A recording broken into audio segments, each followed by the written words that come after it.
Rosh Hashanah, la pensée créatrice. Il est intéressant de noter que dans de nombreuses langues, l'on exprime le début de chaque année par les termes de Nouvel An, New Year, Nuyar. La langue hébraïque, quant à elle, ne suit point ce schème de traduction. La traduction littérale de Rosh Hashanah, expression absente de la source biblique, est, en effet, la tête de l'année. Que peut donc signifier cette expression? Cette expression signifie que la nouvelle année est placée sur le signe de la tête, siège de la pensée, de la réflexion, de la conscience et de la méditation. Tout commence dans les infinis et mystérieux méandres de la pensée. Rien ne peut être créé en ce monde sans qu'il y ait préalablement de programme défini et directeur. Ainsi, le premier verset de la Bible pourrait être traduit. Bereshit bara Elohim et hashamayim ve'et haaretz. Par la pensée, ou consciemment, le Seigneur créa le ciel et la terre. Genèse 1:1. Sauf ma'aseh b'machashava tehila. Toute finalité dans l'action trouve son origine dans la pensée. Lecha Dodi, chant du Shabbat au soir. L'on pourrait probablement avancer l'idée que toute forme de vie et de matière découle et émane de l'esprit, visant à élever le monde. Rosh Hashanah n'est pas à proprement dit la création du monde, qui, selon la tradition, émerge du néant le 25 Elul, mais la création de l'homme.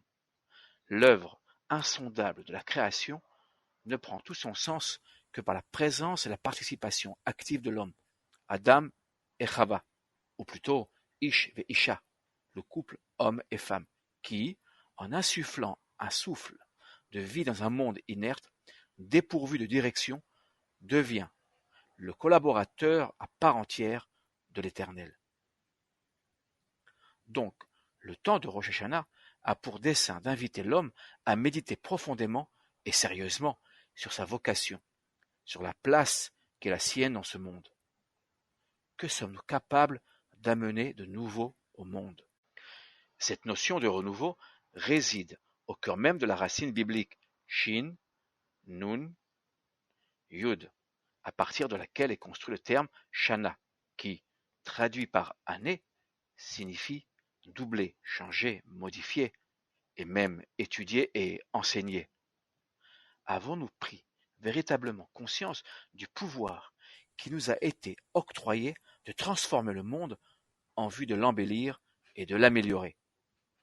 La racine Shin Peresh du terme shofar, corne de bélier, dont on a le devoir d'écouter le son au jour de Rosh Hashanah, a pour signification rendre beau.